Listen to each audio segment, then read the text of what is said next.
We're live. We are. We're live. Hey, everybody. Trish, Glenn here from List Perfectly. Nice to see you guys again. Thank you for coming. This isn't our usual kind of setup. People are not usually in the same room. So you're going to excuse us. We're trying this because I happen to be in Las Vegas with Miss Victoria. And so today we're going to talk about vintage. So Vikki Zilverberg, for anyone who doesn't know her, LV Pink Peacock. And you're kind of known as a vintage seller, I think. That's your primary focus. All kinds of vintage, but you love vintage. Yeah, I mean, I think anybody that knows me, and I know there's probably plenty of people here that don't, I talk about selling vintage all the time, kind of annoyingly so. No, not annoying at all. So tell us, how did you start in vintage? Where'd you get that from? Was it something you were born with? Did you always love it? Was it something you came to later? Definitely something I came to later. I started out selling in 1998 on eBay. I've been an eBay seller since 1998.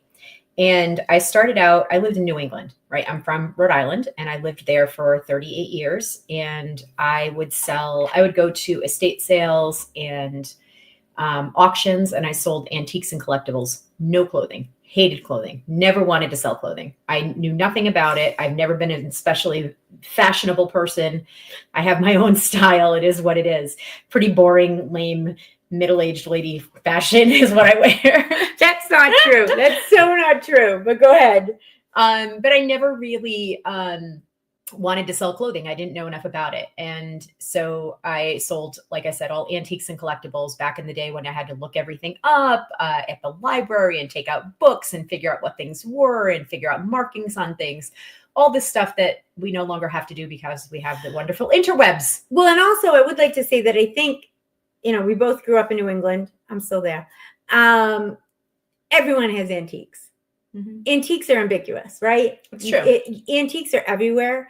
And I think that if you grow up there, you have a little bit of a sense, even if you don't realize it, you realize what things are old. Yeah. I think, like, I used to tell people, when I would go to garage sales and estate sales and auctions and things, New England, every garage sale you go to is held by some 75, 85-year-old woman, and everything in the garage sale is 100 years old, and it's and for 25 cents. I mean, and so education was cheap, right?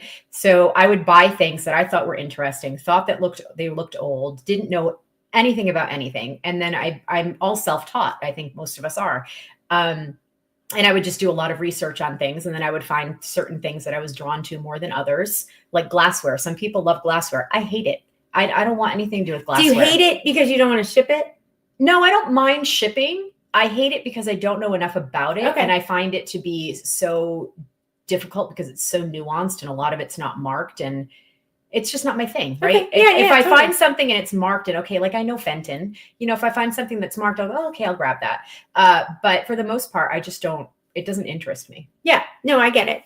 And so you moved to Vegas and you kind of have to change up what you're doing. Exactly. Because there are no real antiques here. That's exactly it. I moved to Vegas in 2013 and realized, oh, nothing's old here. Right. So all the people that are old have already gotten rid of their stuff before they moved here because this is their retirement and they've already gotten rid of all those antiques. Or it's also a very transient community. Much like where you live in Florida, it's a lot of vacationers, a lot of visitors, a lot of people move here thinking it's the new LA. They're going to make it big out here and then they don't last. So because of that, there's not a lot of old stuff. So I had to find old stuff. But there's a lot of stuff. There's a lot of stuff.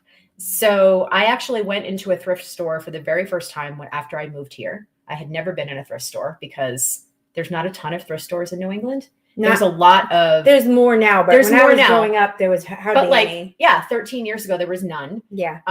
We didn't have a Goodwill. Never mind multiples. We had there's no bins, like in Massachusetts. There's like two Savers stores that were thrift stores, and then you'd have like the mom and pop. Those were more like antique stores. So it was mostly stuff that other people were selling, and it was retail, right? You couldn't really make a profit on it. Yep. So I had to learn. I had to relearn my entire business. I had sold off all of my inventory before I moved here. And I brought like my biggest and best 200 items, I think, in my moving truck. And then the rest I had to rebuild. So I rebuilt from scratch. So I started going to garage sales and estate sales here locally and finding, oh, they want full retail for stuff and they don't have anything old and I don't know what the heck to sell. So I went to a thrift store and I started buying stuff, right? I bought clothes. I bought, like we all do, right? I think clothes are so plentiful. And I didn't know anything about vintage, right? I started over time, I was just drawn to vintage. I'm not somebody that recognizes and knows a lot of mall brands or current brands. I do try to stay on top of trends. I do understand trends, which is the most important part about selling vintage. And I was really drawn to it. And now I would say I focus on it because I love it and it's very easy to find. And there's not a lot of people that understand the nuances enough to buy it and resell it effectively. So that's an interesting thing. Do you mean in just the clothing category or vintage in general? I think vintage in general. I think a lot of resellers do not possess the skills required to do the research to understand the nuances within vintage and within certain categories. And I don't mean that as an insult, right? Fast fashion and labels and things that are easy to look up it's easier, right? It's easier to get something that has a name, it has a style name, it has a brand. You can look it up, you can Google Lens it. Why wouldn't you choose the easy route? And a lot of people over the last 10 plus years that have gotten into reselling, that's the route they're going to take. It's easy for me to look it up. Why am I going to put in all this time researching and learning all the nuances? So they don't. And also vintage fashion is not fast selling. It's a slow moving. I always tell people it's long tail. Vintage fashion is long tail. You have to find the right buyer that wears that right size, that wants that exact style in that size, as opposed to I'm going to sell 10 pairs of Rockstar Old Navy jeans that sell for $15 a piece. And you know that quantity, that sell-through rate, all that kind of stuff. So because of that, it makes it a little bit more of a difficult category for some people. So for when resellers first start, right? And you and I speak to a lot of new resellers, we talk about sell-through rate and buying based on sell-through rate when you first start to make sure that what you're buying is a sellable item, right? Correct. That the item will actually sell. And so the problem with this category and specifically, I think, is that sometimes there is no sell-through rate. You're right. Because that item, you might be the only one. And it may not come up again for a year or whatever. So what about that? Is it a feel? Is it a look? Is it I'm going to take a chance because it's only $5? Is it a combination of all of that? I think it's all of those things, but I do think a lot of it is like instinct and intuition and just having that skill set of knowing when something is valuable or desirable or fashionable or wanted by other people. I think some of that is an ingrained thing that you just can't teach. People have asked me many, many times to teach them about vintage, and we do every week with our YouTube. A little bit here and there. I try to do my best teaching as much as possible. I love teaching people. I just think that not everything is innately absorbed by everyone. Some people really need to look at data and statistics, and that's okay. Like I'm not a data and statistics person. Some people need to feel. Some people like the material has a certain feel, like a metal zipper. Sometimes people don't even realize if you've never worn a metal zipper, what it can feel like comparatively to a regular zipper, Correct. That old fashioned metal I'm talking about. And fabrics. And I tell people all the time, people say, oh, you go to the bins and you don't wear gloves. I can't wear gloves at the bins. Right. I need to be able to feel the fabrics to know if something is, before I'm even pulling it, I need to know. Exactly. And the other thing that with vintage, especially vintage fashion, most of it is not going to have labels. It's not going to have labels. The sizing does not correspond with modern sizing. So these are all things you need to understand and know and understand the nuances of. You can't just say, oh, this is a vintage label from the 80s or the 90s and I'm going to sell it. Just because it's vintage doesn't mean it's good, right? Vintage doesn't mean fashionable all the time. Right. I'm not picking up the 1980s Alfred Dunner pantsuits that my Nana wore. I was going to say that from JCPenney because it's crap. Wore. Do not buy those. Don't sell those. Nobody wants those. That's not good vintage fashion. Oh, sometimes the fun sweaters are when they have all the damn things. Okay, that's different. That sweaters are different. But nobody wants the elasticized slacks. Nobody. Other than the nanas. All the nanas want those. Okay, so we're going to, Vikki has a presentation. We're going to start it here. We are going to end this around 11:30, 11:45. And then we're going to go over to listing party and we'll finish it up and then we'll take questions. So I just want everyone to know how that works. So if you do not belong to List Perfectly, we would love you to join us. But part of List Perfectly is you get a free subscription to Listing Party. It's a perk, and that's kind of our community arm. And we go in, and Vikki will continue the talk there, and we can ask questions, etc. So let's give this a try.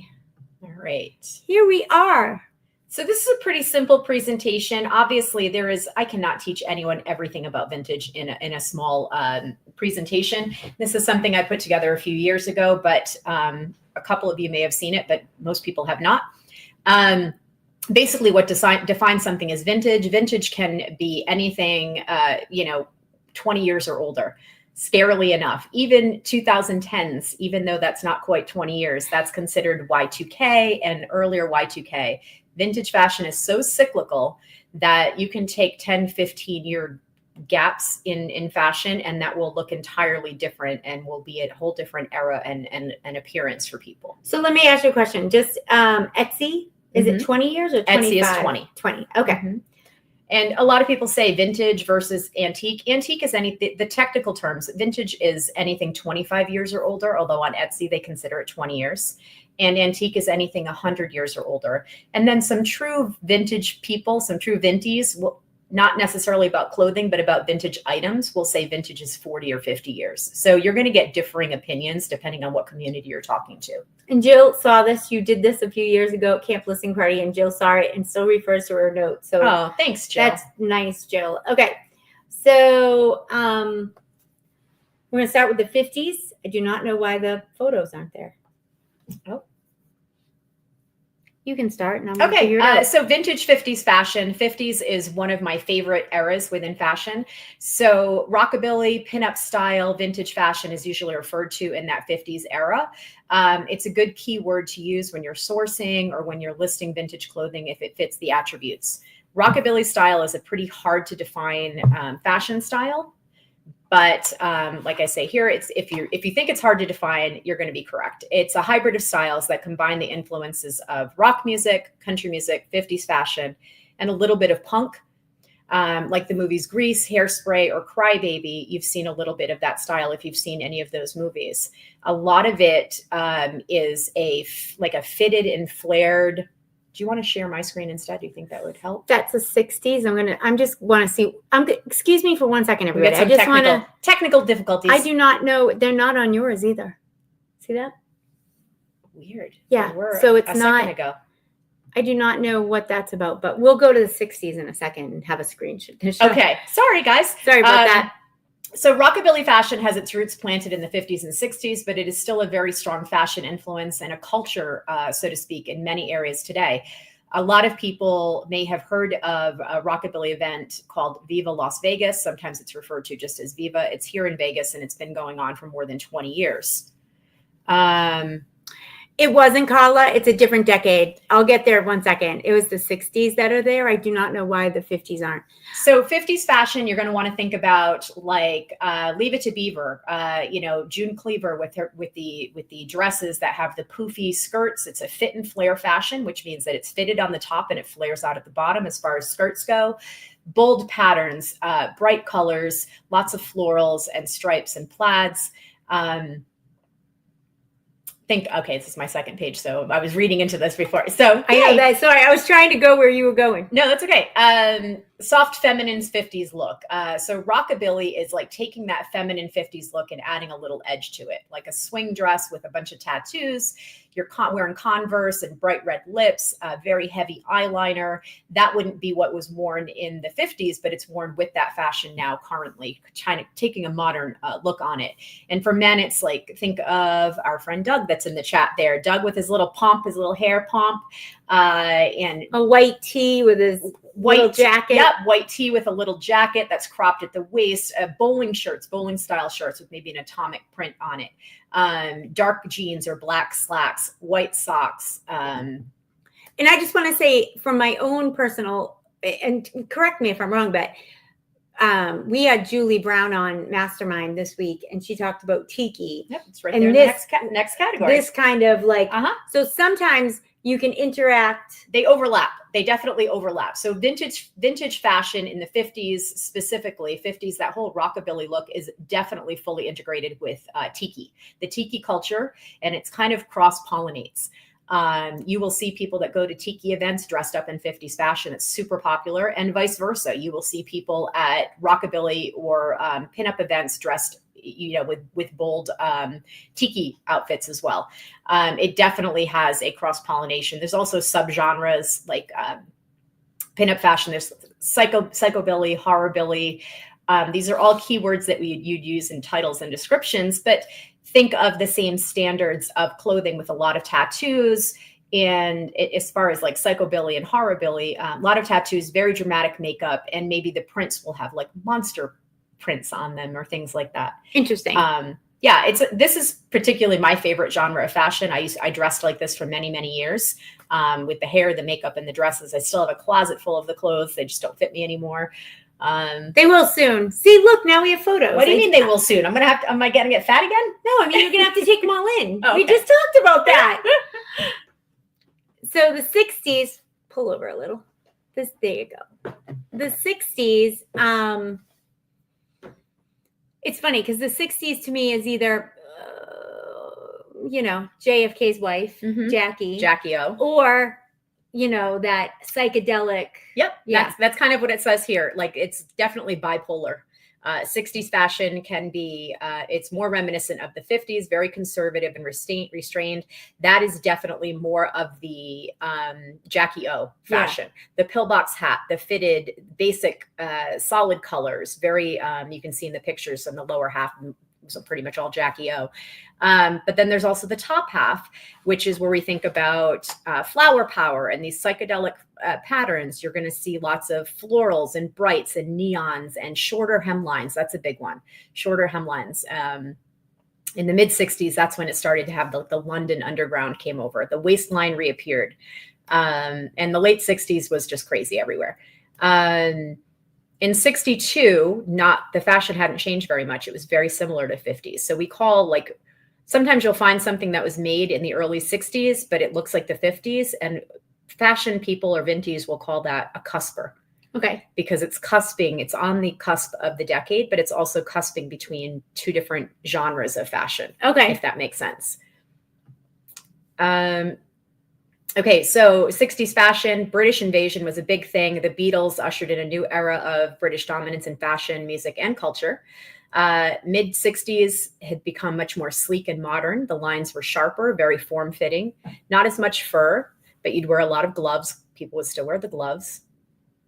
Most of the fashion sense was taken directly from the London mod scene. Mod is a very good keyword to use when you're describing this type of fashion. Does mod mean like modern? Yeah, okay. It means modern. And it was modern at the time, although it's retro now or vintage now. But mod is a look that is defined by the streamline lines, not floofy. You're not wearing the petticoats. You're not wearing nylons or pantyhose. You're not wearing it's not coming to the knee length or coming midi or below the length.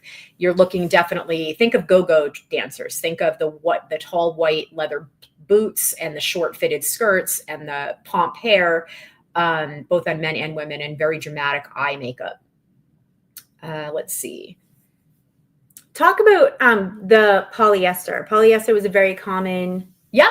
Polyester in the 60s was really where it started to come in. You saw a lot of 40s and 50s. You saw a lot of chiffon and lace and different types of layers of fabrics. But polyester was huge coming to the 60s. 60s, it was all polyester all the time, both in the dresses and pants and things like that.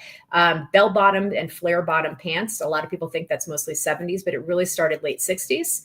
And it was just starting to flare a little bit. They didn't have those big, huge elephant flare bottoms that you think of when you think of the huge bell bottoms from the 70s. But the late 60s fashion definitely had a lot of that. So let me ask you a question about the materials. So a lot of us kind of are trained not to think polyester is a good fabric when we're a clothing reseller. Mm-hmm. But if you're selling in this, if you want to be a vintage seller, that kind of is it's a staple. Yeah. It's a staple. Yeah, polyester. I mean, personally, and I think a lot of people feel that natural fibers feel better, they wear better, all of that type of thing. But the true polyester from the 60s and the 70s, that is very desirable. Double knit polyester, especially double knit polyester, is polyester. It's a lot thicker. It wears really well. It's pretty much stain proof. If you find polyester stuff that has crap on it, you can get the stains out 50 years later. It's very easy to clean. It washes and wears really, really well. It still feels kind of icky. I don't like the way it feels on my skin, but polyester was very common material. Skirts are short, and the long leg flare bottoms are popular, with both men and women. Okay, let's go to the 70s. All right, 70s fashion. Now, 70s fashion is often referred to as some of the ugliest fashion, but it's still really popular. People talk about selling vintage. There are people that wear vintage every day in their lives. There are people that wear specific decades every day in their lives. And those people are the people that are shopping on eBay and Etsy and Depop here and there and, all of the places. And this is the type of stuff they're looking for. I like Doug with the leisure suits. This is where we're talking about leisure suits in the 70s. 70s, the leisure suits, you see some in the bottom pictures there. They were popular for men and women. The plaids, the bold plaids, the fitted, super tight pants on men with the flare leg on the bottom. Men and women would wear those. God, it was ugly. 70s fashion was ugly. We're not going to lie. So ugly. But people really love it. The pantsuit was really popular both with men and women. Polyester is definitely the material of choice. They had some really big things like the big exaggerated collars you would find on shirts, men's and women's. But they call them the big dagger collars or the big, huge Peter Pan rounded collars, but they were long and wide.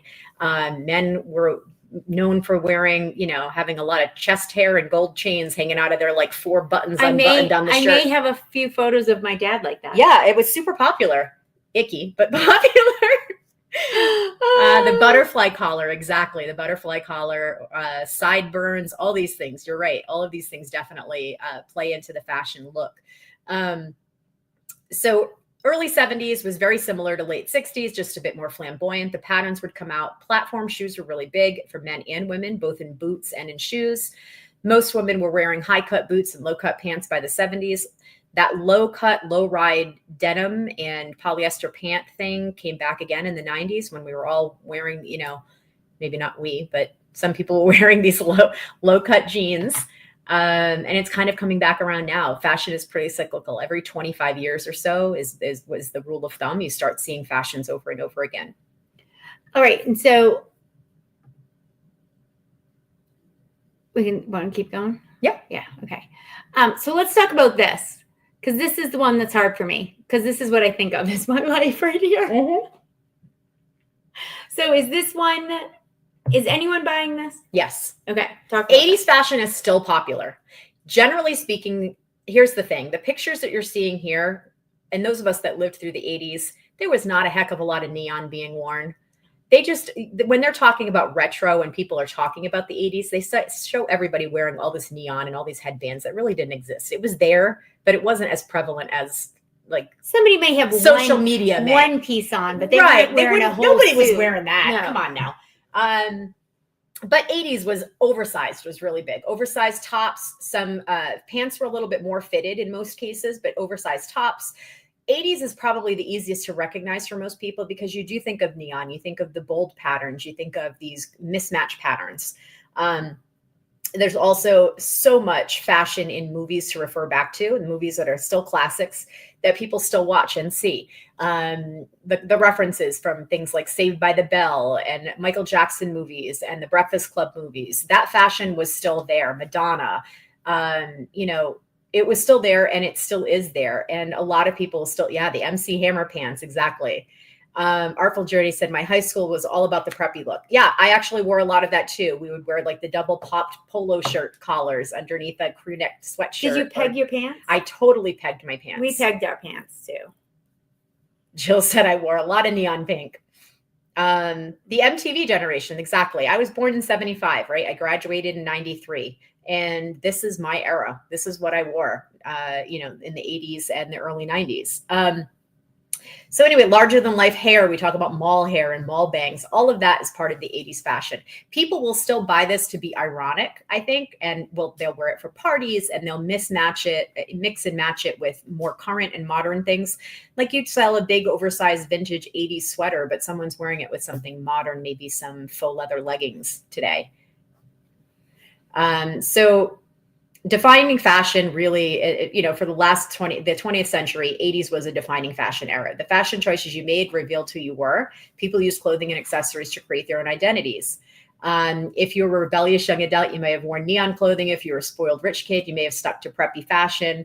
Or if you wanted to disappear into the ether, you may have only worn 80s casual fashion to blend in. But it's really true. We had the preppies, you had the jocks. Watch the Breakfast Club movie, for crying out loud. That kind of told you everything you needed to know about 80s fashion and how people were pigeonholed into certain groups of friends or styles based on what they wore. All right, so let me ask you a question. So as a kid, I graduated and I went into high school in 86. Okay. So I was in high school all in the 80s. And when I graduated in 90, like I can see what my mother wore. Like I have her in my head. Like she was a real estate agent. I can see what she wore. Does anyone interested in that kind of stuff? Not as much. So they only want what the kids wore. I think that's definitely been my experience. Okay. You can occasionally sell some of the old lady stuff that we were talking about in the chat, like the Alfred Dunner or the old. Okay, I would just like to say, suits. Mom, if you're watching this, in no way was I saying you were old lady in the 90s. She had me when she was 20, so she wasn't even 40 yet at some point. Yep. So I'm not saying she was wearing Alfred Dunner. No, but or even like LaSuit suits or suit. She definitely had some of those. I did too because I went into corporate in the 90s. The big shoulder pads. I think they were Laura Ashley dresses. They had the thing. So Laura Ashley with the bib collar and the placket front. Yeah. So Laura Ashley is actually one of those brands that's pretty classic. Laura Ashley, I would still pick up. Gunny Sacks had its moment of comeback a few years ago, and it's still good, but not as good as it was during the pandemic. Those are types of fashion that still will sell. But you think of, and big shoulder pads and a funky pattern blazer, that's super popular right now. Boxy boyfriend blazers from the 80s and 90s. But a full suit that maybe your mom would have worn or a teacher would have worn or someone that worked in an office, think like Melanie Griffith and, I just didn't want anyone to think my poor mom was wearing Alfred Dunner in the 80s. No, working girl, that type of thing. That type of stuff is very slow to sell and you're not going to get good prices for it. So if you want to pick up vintage that is going to cycle through faster than other types of vintage, that will sell. All right. So let's talk about the 90s. So 90s fashion kind of went more with the grunge and the minimalist looks, right? So breaking away from big hair and shoulder pads, people went with more of the solids, the more drab colors. There was no neon in the 90s, right? We were talking like hunter green and burgundy and navy blue. Those were colors that defined, and browns and beiges. Those were the colors that defined the 90s. So subcultures, there was definitely grunge. Grunge would have been like the Kurt Cobain Nirvana era, dark flannel shirts, ripped jeans, bands, you'd have a flannel shirt tied around your waist and wearing Doc Martens and combat boots, anything that, back in the day, my mother would be like, are you going to go out like that? Because, you look kind of dirty and grubby. That's grunge. Preppy was still preppy, was good. Oversized shirts with high-waisted jeans, boat shoes, definitely plaid mini skirts paired with a tank top and a matching blazer. Think of like Britney Spears videos and things like that from the time. And punk is a style that has pretty much evolved throughout the years, but punk from the 80s and the 90s, skatewear. So think of DC shoes and etnies and black leather jackets, ripped jeans, choker necklaces, that type of thing in the punk era. All right. So 90s fashion. This was much more my that was your style? That was, no one ever would have thought I was grunge ever. I definitely had a mixture. I was a rocker chick, but I never really dressed like a rocker chick. I dressed definitely between these two things. I didn't wear the neon of the 80s, but I definitely wore a lot of the denim and the grunge look. I definitely, even though I'd hated grunge music, strangely enough. But think of Alicia Silverstone in Clueless or Mean Girls, the movie. That's the fashion from the girls back in that day. That was what was really popular. But also baggy jeans with suspenders and kind of like button-down shirts. Yeah, it was a cross between glam and grunge was really popular in the 90s. Popular accessories and garments, the slip dress. Slip dresses are back now. I think, who was it in your chat showing about the slip dress the other day? Yep. And, you know, slip dresses, if it looks like lingerie that you're wearing on the outside, that was big in the 90s. You're wearing a slip dress, nothing under it or very minimal, anything under it. And you wear it with boots. I never was able to wear nothing under anything. I just like to say that.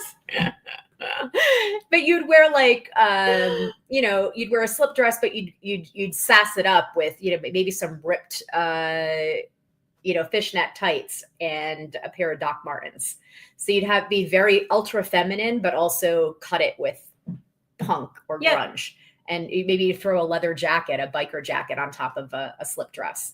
That was more my fashion in the 90s. And I graduated high school in 93, and that was what I was wearing in, you know, my late teens, early 20s. Athletic wear, athleisure, as we call it now, that was also very popular in the 90s. You'll see a lot of that resurgence. The big, bold sweatshirts with, you know, Nike spelled out or Tommy Hilfiger or whatever. Those were really popular, and you'd wear that with shorts. Anything. Yeah, you wear shorts or boxer shorts. Girls were wearing boxer shorts with big oversized sweatshirts. That was a thing in the 90s. Princess Diana was always photographed with that look. Double socks. Double socks was more 80s than 90s, but definitely. Still, double socks was a thing when I was a kid. Yep. Let's see. Sportswear became really popular. And again, like, Princess Diana, and I quoted there, fitted biker shorts with oversized sweatshirt. This fashion specifically is very back now. That type of look is what people are wearing now. They are wearing oversized sweatshirts and oversized t-shirts with bike shorts everywhere. The kids, the 20-somethings, that's what you want to find. That's the type of fashion that you want to look for now. If you look at and see something on the racks at a thrift store or at the bins or wherever you are, and you see things that emulate the photos that I've showed you here, these are the photos that you're going to want to use to inspire the fashion. And that's how you're going to want to describe them. It's all about that. Scrunchies. Scrunchies were big. Scrunchies were big. What's your scrunchie? Big. You have one in your wrist? I don't. I usually have one on my wrist. Does that just date me? No, I do it too. Okay. Well, I mean, it probably dates both of us, actually. So should we not use scrunchies anymore? Scrunchies are big. They're back again. Have you been to the store? Did they ever go away? I don't know. Scrunchies ever leave? I don't know if they did. Lord. Graphic tees. I don't think those have ever gone away since they came out. No, 80s and 90s were real big for graphic tees. Early 2000s. I think that the beginning part of early 2000s, like the Y2K era, they were not quite as popular as they are now. But the last 10 years or so, they've definitely come back for the 80s and the 90s, especially. Those of you that are the t-shirt bros, like my wife, Katie, it's a cyclical fashion trend, right? Yeah. Kelly wrote, I use scrunchies at home because they are less damaging on my hair. I didn't realize we weren't supposed to use them. I've been using them since high school. Well, I stopped for a while, but I use them again. Rude. Overalls. Overalls were huge. Overalls were huge in the 90s. She loves overalls. I love a good overall, right? I have so many pairs of overalls. They were huge in the 90s, and they've been back for the past 5 to 10 years with a vengeance. The one thing I will say, the wider the leg on an overall, the better. Those fitted tight ones were definitely within the last 10 years or so. Fitted stretch overalls, stretch legs, and tight, you know, like tight at the ankles. Skinny leg overalls. They're not what people are picking up and wearing. If you're going to be picking up vintage, you want the wide leg ones. Doesn't matter if they're men's or women's. You can market them to men and women, but it's definitely more women than men wearing overalls. I agree with what Jill just said. Yeah, that's true, Jill. So that's about it. That was the presentation. So we're gonna, I believe, yeah, that is.